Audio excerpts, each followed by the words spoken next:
দিশানি তোর দিদাও মিথ্যা কথা বলছে, কালনার লোকেরাও মিথ্যা কথা বলছে, তাই না?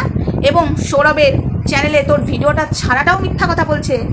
তুই কি বলতে চাইছিস? তোর কার সাথে বিয়ে হয়েছে এটা প্রমাণ করতে চাইবি না? তোর বিয়ে হয়ে গেছে অলরেডি, সেটা আমরা বুঝতে পেরে গেছি। সেই বরটাকে দেখাবি? বল না দেখাবি, না দেখাবি, সামনে তো আসবে, পুজো চলে এসছে। আচ্ছা দিশানি, তোর মানে তোর বরেরও সাদা গাড়ি, সৌরভেরও সাদা গাড়ি, তোর বরের যখন গাড়ি আছে তাহলে তোর বর কেন তোর বাবার অন্ন ধ্বংস করছে? তাহলে তো পয়সাওয়ালা, ভিখারি তো নয়। ব্যাপারটা ঠিক বুঝতে পারছি না। হ্যাঁ বন্ধুরা, তোমরা এটাই ভাবছো তো? বুঝতে সবটাই পারবে। কন্টিনিউ ভিডিওটা দেখতে থাকো, শুধু মজা নিতে থাকো। হ্যাঁ, ভিডিও এখন পুজো কদিন বড় করতে পারছি না, ছোট ভিডিওই করছি, কিছু মনে করো না। বড় ভিডিও অবশ্যই আসবে পুজোর পরে। চলো, কি রে দিশানি, পর্দা ফাঁস করে দেবো না তুই খুলবি মুখ? মুখ খুলবি না সব চিচিং ফাঁক করে দেবো? আচ্ছা, তোর বান্ধবী ললিতাগুলোকে একটু বল চুলকানিটা কম করতে, কারণ আমি কিন্তু পেছন দিক দিয়ে না সামনে দিক দিয়ে বাস দিতে ভালোবাসি। তোর মতো নয় কিন্তু দিশানি, পেছনে খেলবো, সামনে এসে সাধু সাজবো, পেছনে মাংস ভাতটা খাবো, সামনে এসে বলবো আমি না খেয়ে আছি, কিছুই খাইনি, নিরামিষ ভাত খেয়েছি। আমি আবার সেটা না, আমি পেছনে বাস না, ডাইরেক্ট সামনে দেবো। তোর বান্ধবী ললিতাগুলোকে একটুখানি ডায়লগটা কম মারতে বল। তোর বান্ধবী ললিতাগুলো তোর পাশে দাঁড়িয়ে এখন আছে, আগে তোর পাশে দাঁড়িয়ে থাকার নাম করে তোরই পেছনে ছুরি মেরেছে, আজ তারা তোর কাছের লোক হয়েছে। হতেই পারে, সেটা তোর ব্যক্তিগত ব্যাপার, বাট এই যে তোর বান্ধবী ললিতাগুলো আমাকে নিয়ে বেশি চুলকাচ্ছে না, ফারদার ঠিক আছে আমাকে নিয়ে যেন না চুলকাই, এটা বলে দিলাম। হাই ফ্রেন্ডস, সোমা ওয়ার্ল্ডে তোমাদেরকে অনেক অনেক স্বাগত আর অনেক অনেক ভালোবাসা। চলে এসেছে আবার একটা ভিডিও নিয়ে তোমাদের সামনে। এই বান্ধবী ললিতাগুলো কিন্তু জানে দিশানির কার সাথে বিয়ে হয়েছে। হ্যাঁ বন্ধুরা, সবটা জানে। আজকে এরা সাধু ধোয়া তুলসী পাতা সাজতে এসেছে। সেই সময়তেও যখন দিশানি সর্বনাশের খেলায় নেমেছিল, সর্বনাশের দিকে ঠেলে দিয়েছিল এই বান্ধবীগুলো। তো কেন এই কথাগুলো বলছি? কিছু বান্ধবীগুলো দিশানি চুলকাচ্ছে, তো এইগুলোকে পেছন দিকে না সামনে বাস দেবো। এরা পেছন দিকে আমাকে বাস দেওয়ার চিন্তা করছে, আমি এদেরকে সামনে বাস দেবো। তো যাই হোক, এই কথা নিয়ে আমি আর বলতেও চাই না, জাস্ট এইটুকু দিশানিকে আমি বলে দিলাম। এবং বান্ধবী ললিতাগুলোকে বলছি খুব সাবধান হয়ে যাও, না হলে কিন্তু খবর আছে তোমাদের, ঠিক আছে? আমার কাছ থেকে যে ছাড়টা খাবে না, নিতে পারবে না। এবার আসি মেন কথায়। এই যে সৌরভের সাথে বিয়ে হয়েছে তোর, সেটা আজকে নয়, কালকে নয়, অনেকদিন আগেই তুই নিজেই প্রমাণ করে দিয়েছিস, আমাদেরকে নতুন করে প্রমাণ করতে হয়নি, ঠিক আছে? যত কিছু বলি না ততই পেয়ে বসেছিস। লাল পাঞ্জাবিওয়ালা মানুষটার সাথে তুই ফটো এডিট করেছিস, ওটা তোর বর নয়, কিন্তু সেদিন লাল পাঞ্জাবিওয়ালা যে ছেলেটা ছিল ওটা ছিল সৌরভ। আমরা বোকা নয়, আমাদের চোখ যথেষ্ট পরিষ্কার আছে, ঠিক আছে? তোর লাল কালারটা পছন্দ, এবং তোর লাল কালার পছন্দ বলে পাঠাও কিন্তু লাল কালারের পাঞ্জাবি, লাল কালারের গাড়িও কিনেছিল, রাইট?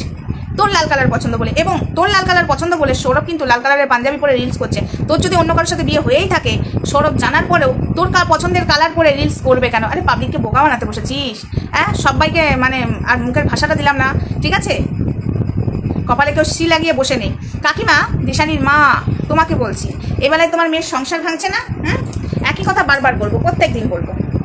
তোমার মা বয়স্ক মানুষটা, সেও কি মিথ্যা কথা বললো? সবাই মিথ্যা কথা বলছে না? সৌরভের সাথে বিয়ে হয়েছে, সবাই মিথ্যা কথা বলছে। সত্যিবাদী যুধিষ্ঠি তোমরা, বোকা বানাচ্ছ। বোকা বানাবে তোমরা, বোকা বানিয়ে আনন্দ করবে তোমরা, নিরানন্দ করে দেবো, ঠিক আছে? আনন্দ করার থেকে নিরানন্দ করে দেবো। সবাই মিথ্যা কথা বলছে, কানলার লোকেরা মিথ্যা কথা বলছে, তোমার নিজের মা মিথ্যা কথা বলছে দিশানি, তোর নিজের দিদাও মিথ্যা কথা বলছে, তোর ভিডিওর মধ্যে কিছু জিনিস ফুটে উঠছে সেটাও মিথ্যা, সব মিথ্যা না? সৌরভের সাথে তুই বিয়ে করেছিস, ঠিক আছে, লুকোনোর কি আছে? লুকাচ্ছিসটা কেন এটা জানতে চাই। তুই যে পাঠার সাথে ঘুরতে যেতিস, পাঠার সাথে এখানে যেতিস সেখানে যেতিস, তাও লুকাতিস কেন? তোরা দুজনকে ভালোবাসতিস, এটাই তোমাদের রাগ ছিল। যদি পাঠা তোকে প্রকৃতি ভালোবাসতো না, সেদিনই বলতো জেল খাটবো, তোর হাত ছাড়বো না। তোকে অনেক বুঝিয়েছিলাম, তো পরে বুঝতে পেরেছি সেসব কথা নাই বা তুললাম। আজকে ডেটেও বলছি, পাবলিককে ঠকাচ্ছিস, কিন্তু পাবলিককে তুই ঠকাচ্ছিস।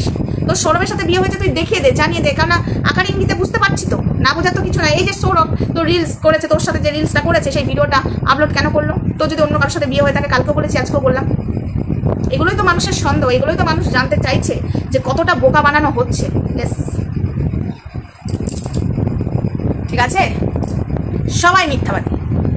আচ্ছা, কাল শনিবার না দিশানি? মানে এই ভিডিওটা বন্ধুরা আমি শুক্রবার দিন রাতে করছি, শনিবার দিন সকালে দেখছো হবে, পরশু ভিডিও আসবে, ঠিক আছে? কাল শনিবার না?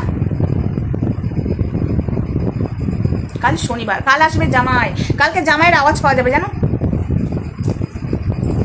কিছু কিছু কথা বুঝে নিতে হয়, তবে মুখে বলা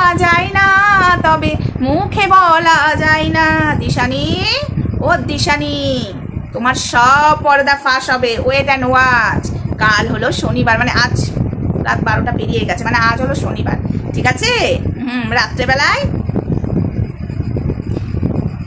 দেখ, পুজোর সময় কার নজরে লুকিয়ে রাখবি তোর বরকে? পুজোর সময় তো ঘুরতে বেরোবি, আর যদি নাই বেরোস তাহলে তো অন্য কিছু ভাবতে হয়। তবে বেরোবি বেরোবি, এই তুই ঘর জামাই হয়ে সে ঢুকে বসে নেই, সে শনি রবিবারটাই ছুটি পায়, আর সে তো কলকাতা কলকাতা কলকাতার রসগোল্লা, কলকাতার ল্যাংচা, ঠিক আছে? তো বন্ধুরা, ভিডিওটা বেশি বড় করছি না, একটু ওয়েট করো না, অনেক কিছু জানতে পারবে। ঠাকুর দেখতে তো বেরোবে কার গাড়িতে? আচ্ছা বন্ধুরা, সাদা গাড়িটা সৌরভের ছিল না? এখন কি আবার যে গাড়িতে দিশানি চাপছে সেটা কি হবু বরের যদি 4 চাকা থাকে, তাহলে কেন দিশানিদের বাড়িতে অন্ডে পিন্ডে গিলছে, ঘর জামাই কেন আছে? কিছু তো একটা ব্যাপার আছে, ব্যাপারটা আমি জানি, তোমরা বুঝতে পারছো না। তো তোমাদের জন্য নেক্সট ভিডিওতে অবশ্যই আনবো, আর সবটা তোমরা নিজের চোখেও দেখে নেবে, কারণ না কারণ ফোন দিয়ে দেখবে ঠিক ভিডিও পাবলিক হয়ে গেছে। এটুকু মিলিয়ে নিয়ে চলো, ভিডিও বেশি বড় করছি না, ছোট্ট ভিডিও করছি। অবশ্যই পুজোর ভিডিও আসবে, আর দেখি পুজো 4 দিন যদি ভিডিও দিতে পারি অবশ্যই ভিডিও দেবো। রাত্রেবেলায় ভিডিও করে রাখবো। এই যে এখন গান বাজছে না, 12টা পার হয়ে গেছে, মানে 12:30 পেরিয়ে গেছে, গানটা বন্ধ করেছে, তাই ভিডিওটা করে রাখছি। আবার দেখি দুপুরবেলা একটু টাইম বন্ধ করবে, সেই সময় আবার 2টো ভিডিও করে নেবো, না হলে হবে না। এখন অনেক রাত হয়ে গেছে, চোখটাও ঢুলুঢুলু করছে। আর দিশানির মা, কাকিমা, এই যে তুমি সম্পর্কগুলোকে নষ্ট করছো, জানি না কেন, একদিন বিপদে পড়বে। এই খারাপ মানুষগুলোর সাথে হাত মিলিয়েছো, যেদিন তুমি বিপদে পড়বে না, সেদিন এই খারাপ মানুষগুলো তোমার পাশে থাকবে না। যাদের সাথে সম্পর্কগুলো খারাপ করছো, তারাই তোমার একদিন পাশে ছিল, হয়তো তখন আর পাশে থাকবে না। যখন তুমি বিপদে পড়বে, তখন এগুলো দুকুল হারাবে। যেটা বললাম আশা করি বুঝতে পেরেছো কি আমি বলতে চাইছি। চলো টাটা।